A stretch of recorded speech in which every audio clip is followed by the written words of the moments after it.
जो लोग चालाक होते हैं ना, वो कभी भी भूखे नहीं मरते।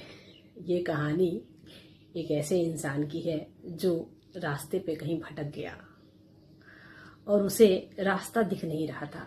रात का समय था, उसे पता नहीं चल रहा था कि अब हम आगे कैसे निकले, क्योंकि गांव में बिजली पहले हुआ नहीं करती थी। तो वो काफी अंधेरा था।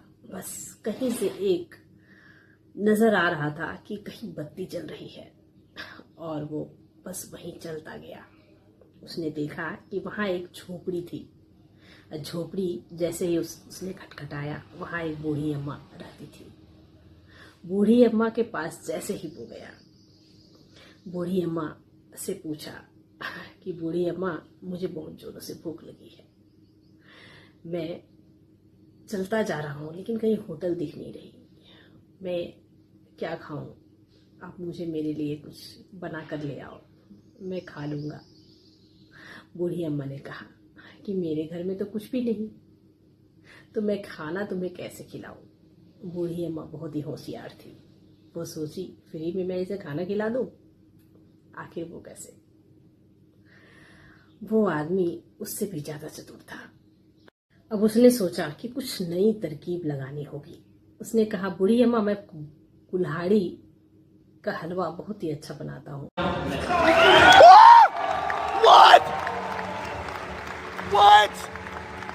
चूंकि वो लकड़ी काटता था, इसलिए कुल्हाड़ी उसके पास ही थी। तो बूढ़ी अम्मा भी सोचने लगी, अरे चलो अच्छा है, मैं भी बहुत दिनों से हलवा खाई नहीं हूँ, मुझे भी मिल जाएगा।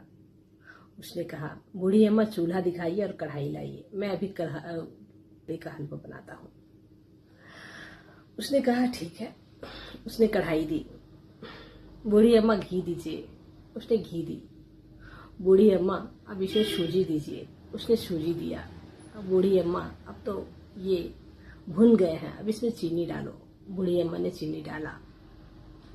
उसके बाद पानी मांगा उसने, फिर पानी डाला और इस तरह से हलवा तैयार। उसने प्लेट में निकाला और बोला कि बूढ़ी अम्मा, ये कुल्हाड़ी का हलवा तैयार है, आप इसे खाएं और बताएं कि कैसे बने हैं। तो इस तरह से उसने अपनी चालाकी दिखाकर वो आराम से अपना पेट भर लिया। इसलिए कहते हैं, जो चालाक होते हैं वो कभी भूखे नहीं मरते।